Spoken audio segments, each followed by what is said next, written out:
Coucou, je vous salue bien. Cette histoire que nous commençons ensemble et qui a débuté en haut des cimes où je devais me jeter dans le vide avec ce grand dingue, en fait je m'y retrouve carrément. Et je dis qu'on est ensemble parce qu'on construit cette histoire ensemble. C'est l'histoire d'un dingue qui se jette dans le vide,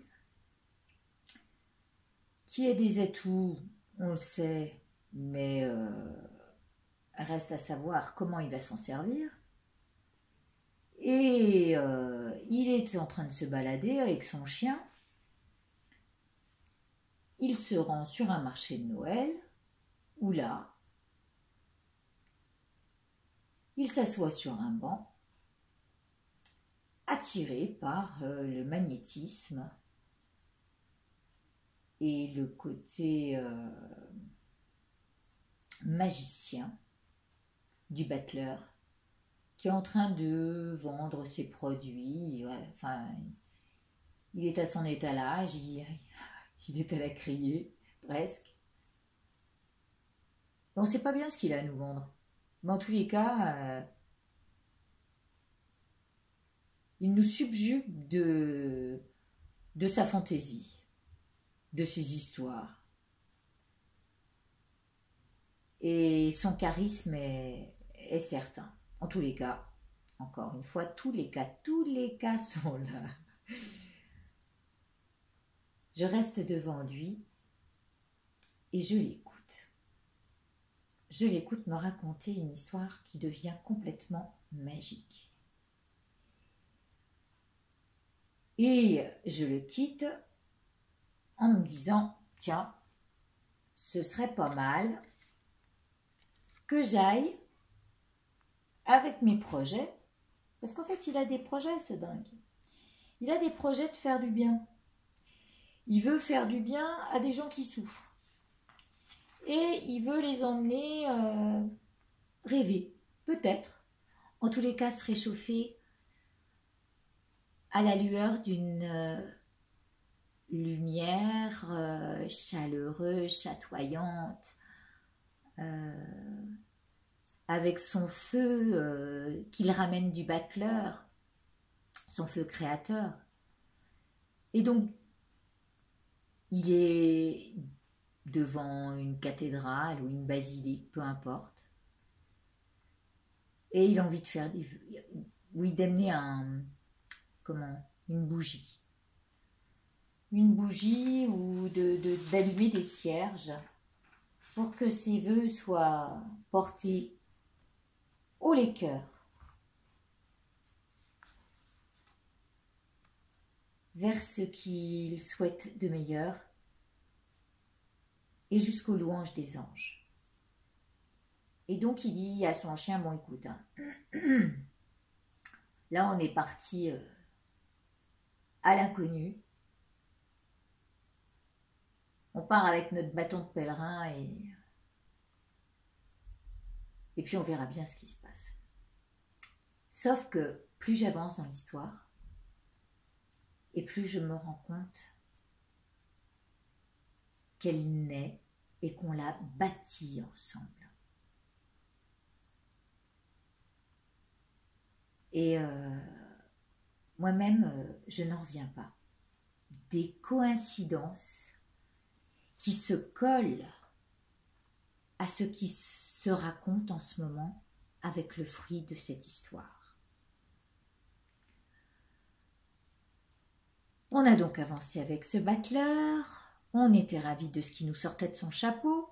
Chapeau le magicien, parce que là, ça devient magique. Vous savez qu'avec les 77, on a créé un lien, un courant de lumière, je l'appelle comme ça, moi. Et ce courant de lumière, c'est un lien de solidarité pour les SDF. En cette période de l'année, Noël, on ne sait pas s'ils seront heureux, mais en tous les cas, si on peut leur apporter un peu de chaleur, Eh bien voilà, c'était dans ce but-là que je demandais une petite participation, et moi-même la même de ce pas, bien sûr, pour faire fructifier ce projet qui est de leur trouver un refuge. Ce refuge, je me suis dit, tiens, je vais me renseigner à savoir quelle est la meilleure association à laquelle on peut donner l'argent qu'on aura récolté pour qu'ils aient ce foyer, ce refuge, où être à l'abri et au sec, et surtout loin du froid et de l'humidité. Alors j'ai cherché, et puis j'ai trouvé le foyer qui s'appelle le foyer des sans-abri, mais il a un autre nom. Et le plus fou, c'est que lorsque j'ai téléphoné, je suis tombée en première page, ça je l'ai mis sur Facebook, sur le foyer qui s'appelait, la résidence s'appelait la résidence du Bélier. Je vous rappelle quand même que notre battleur, il est censé représenter le signe du Bélier. Déjà, première coïncidence. Je me dis, alors ça c'est quand même fort de trouvailles. Et puis, pour continuer, en même temps, je savais que après le battleur, allait arriver ma rencontre avec la papesse, avec mes cierges, avec cette lune montante qui arrive là. Et tout ça pour vous dire que le foyer que nous avons choisi s'appelle Notre-Dame des Sans-Abris. Tiens, tiens, Notre-Dame, une papesse, une vierge. Mais qui est-elle? Mais qui est-elle? Alors bien sûr, ma curiosité a poussé loin les pérégrinations. Et je suis tombée sur une vidéo de Claire de la Lune, qui me présentait un jeu, alors ça n'a rien à voir, c'est une parenthèse, hein, d'accord, qui s'appelle Murmure de Ganesh. Et Ganesh, personnellement, j'y suis très attachée.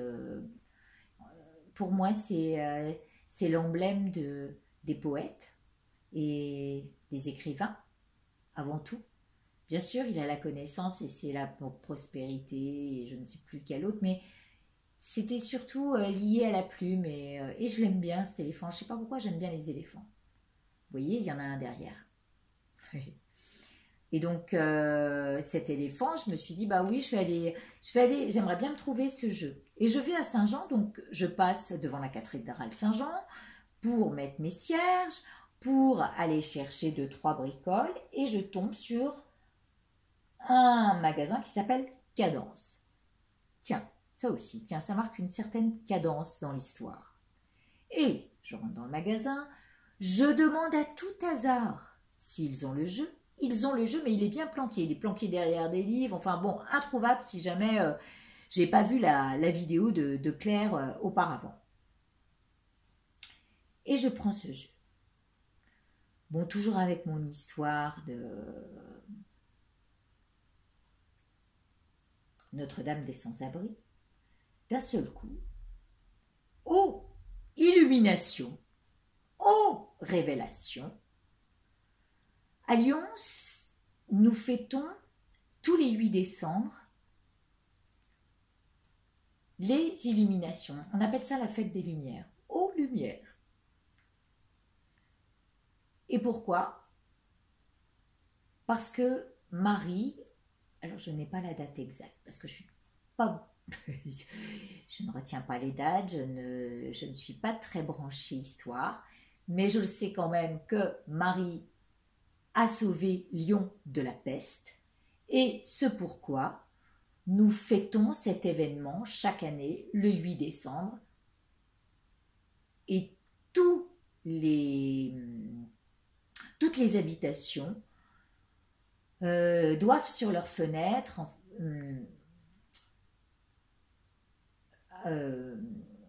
mettre c'est difficile parce que je voudrais tout vous raconter à la fois et là j'ai un petit peu de mal. Chaque fenêtre est ornée de lumignon, de lampions. Et Lyon est vraiment une très très jolie ville. Et de plus en plus, d'ailleurs, elle fait venir de plus en plus de monde pour cette occasion-là. Et donc moi, ça me rappelle la papesse, là encore une fois. On va être dans l'énergie de la lune, le 3 décembre, de la pleine lune. On est en montée de la lune. Mime nous présente la papesse. Et comme par hasard, notre Dame des Sans-Abris est par là, dans le filon de notre histoire.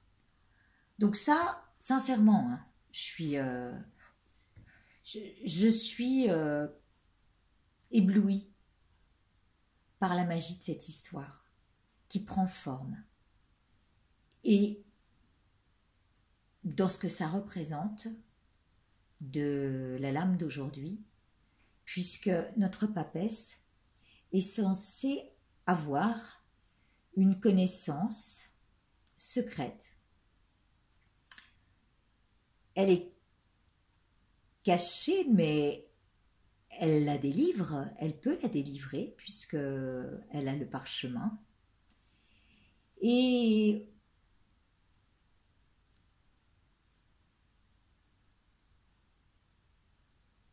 comment dire, elle a un pouvoir en elle. Elle est assise, elle est sereine, elle est sans émotion, pour moi. Quand on la voit aussi froide qu'on la voit, c'est parce que elle a les tenants et les aboutissants de ce qu'elle avance. Vous voyez, on voit alpha, oméga ici, et elle a bien sûr le troisième œil, l'intuition, c'est un peu ça. Et son pouvoir, c'est de guérir. Je vous rappelle quand même, la peste, hein, c'est de l'ordre de la guérison, là encore. Et donc, elle peut guérir de certaines souffrances.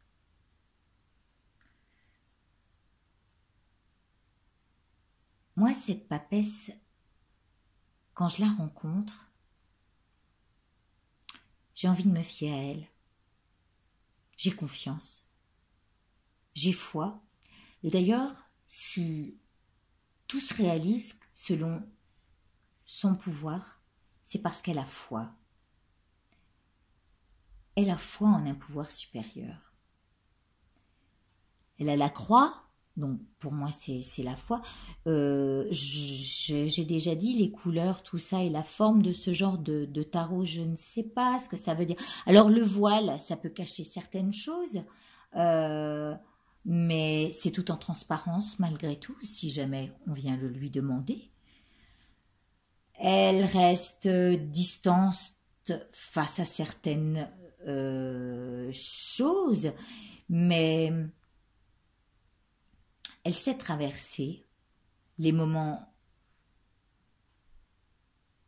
difficiles. Elle a le contrôle de ses émotions et tout son pouvoir vient de là. Et moi, je vais vous dire, j'ai bien envie de me laisser guider par son intuition. Parce que tout ce qui s'est révélé jusqu'à présent,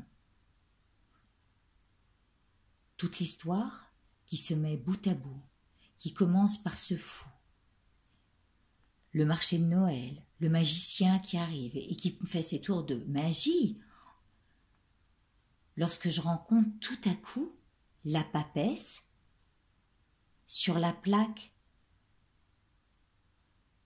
de Notre-Dame des Sans-Abris.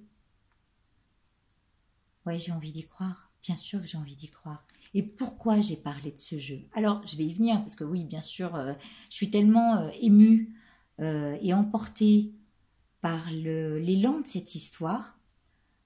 En fait, quand je suis rentrée à la maison, que j'avais ce jeu, j'étais dans le métro, et j'ai voulu tout de suite l'ouvrir. En plus, comme par hasard, il était en panne, donc ça m'a laissé le temps d'ouvrir le paquet. Et avant de regarder les cartes, j'ai ouvert le livret qui était joint aux cartes. Et je suis tombée.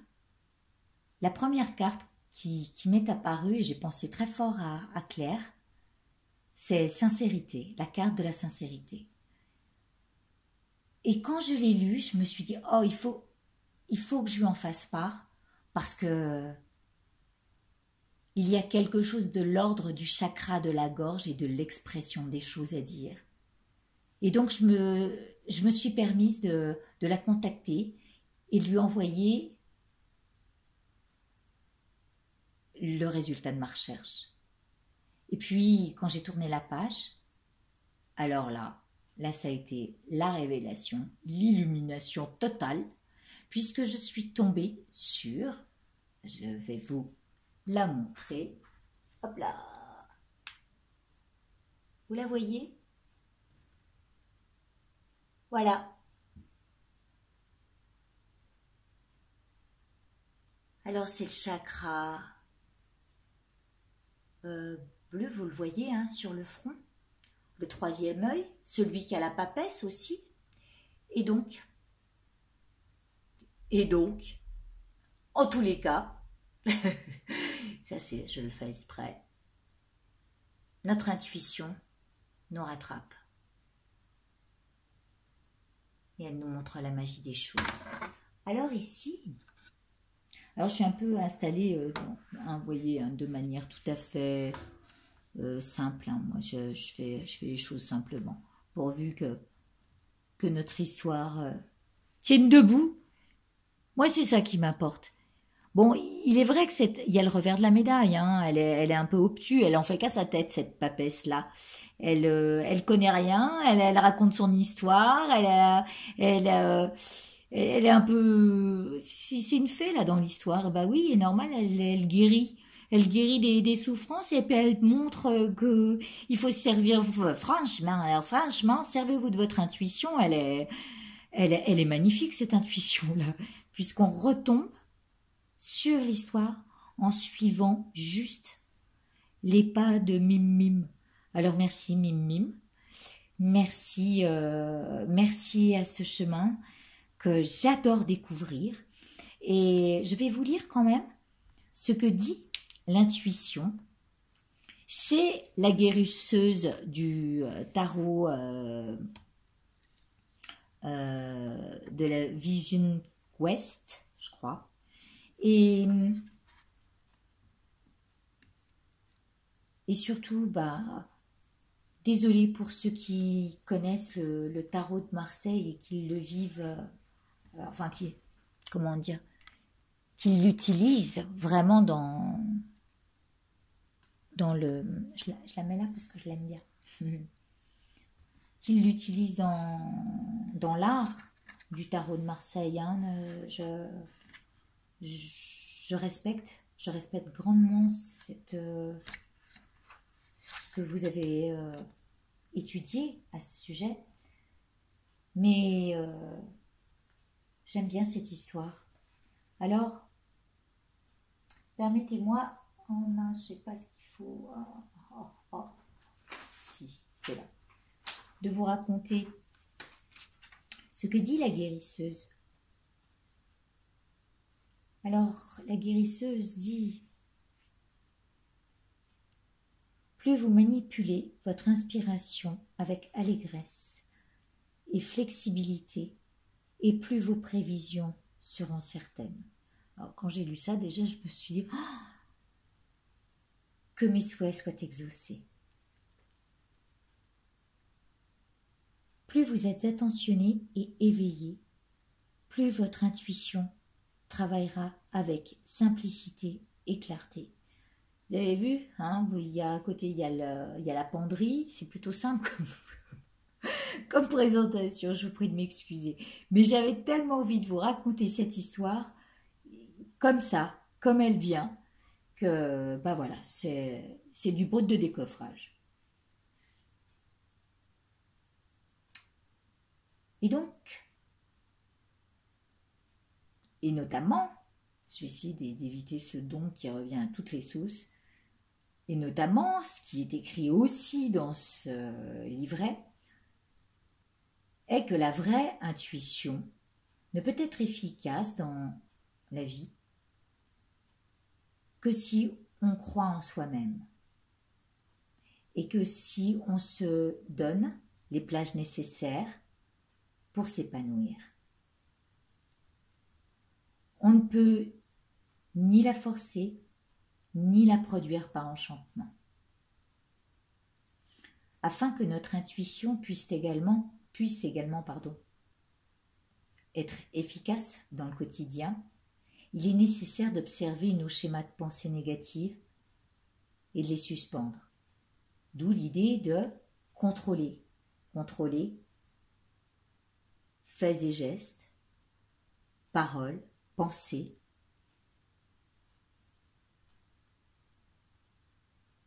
De toute façon, il nous sera possible de puiser à partir de notre sagesse intuitive, qui est très profondément liée à toute vie et à toutes les manifestations de l'univers, sous-entendu à toutes les coïncidences et les synchronicités qui se mettent en place. Moi, je l'entends comme ça. La sagesse profonde intérieure, qui provient de cette base universelle de l'être, est infinie et éternelle, et souvent indicible. Il faut beaucoup d'attention pour se réveiller intérieurement, et beaucoup d'amour pour guérir intérieurement. Le chemin qui y mène est de suivre son intuition. Alors je vais continuer à la suivre, je vais vous dire, parce que vraiment, moi ça me plaît de rentrer dans cette histoire comme ça, et de révéler petit à petit nos pas ensemble et ce qu'on produit pour les SDF.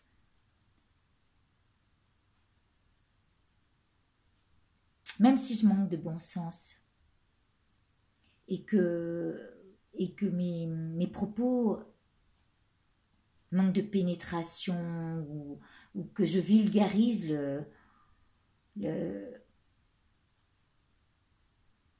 le mystère du tarot de Marseille par des motifs un peu superficiels, ça peut paraître superficiel à ceux qui connaissent le tarot de Marseille.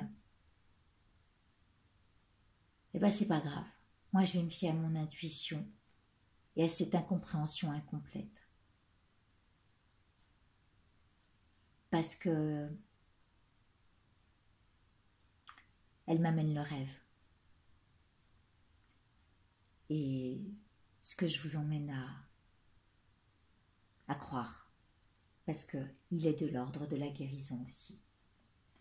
Alors aussi, si je voulais vous lire Ganesh, dans son intuition, ça il faut que je vous le lise, elle est donc la carte 26, comme par hasard, tiens, le 8, 2 et 6, ça fait un 8. Et rappelez-moi le 8 décembre, qu'est-ce qu'on fête? Les illuminations. C'est joli, c'est joli. Bon, alors je cherche la carte, hein, c'est pour ça que j'essaye de... Voilà, nous y sommes. Alors, votre boussole intérieure, c'est quelle est la clé de votre véritable bonheur.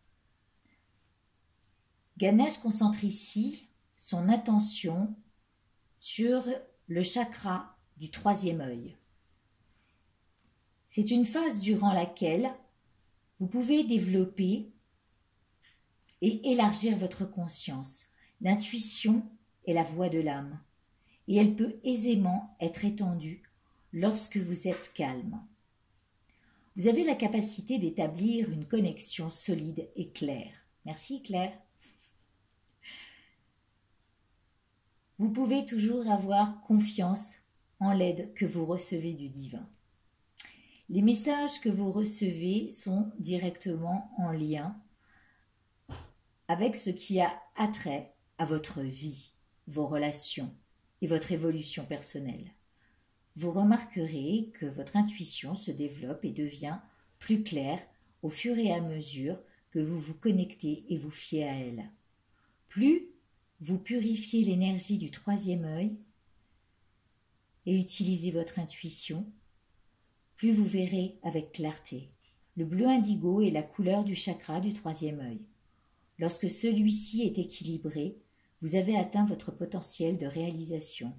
Vous constaterez que vous vivez en harmonie avec votre moi véritable et infini, ainsi qu'avec ceux qui vous entourent. Alors ceux qui suivent, bienvenue, bienvenue sur ce chemin. Je suis tout émue. Cela ne veut pas dire que vous n'aurez plus jamais de problème à bébé. Le samsara, pardon, le cycle des souffrances, on connaît ça. Mais plutôt que vous les verrez sous un œil nouveau et sous un nouveau jour. Vous remarquerez que vous êtes également, alors bon, ça on va s'en passer, c'est un peu, je me la pète, donc comme j'aime pas, on va sauter l'impasse. Empathique, ça c'est sûr, intuitif, je me l'accorde, et ça aussi on va s'en passer. Oui, alors doté d'une imagination extravagante, florissante et très perspicace, et ben ok. Voilà dessus. J'espère que cette histoire vous plaît. Merci à vous. Merci à cette papesse qui est arrivée avec le magicien. Elle est sortie du chapeau du magicien et qu'elle vous bénisse et nous guérisse. Et nous guérisse, et nous guérisse. Voilà. Il sépare le fil des 77. On va la monter cette histoire ensemble. Je vous remercie. Je vous embrasse. À bientôt.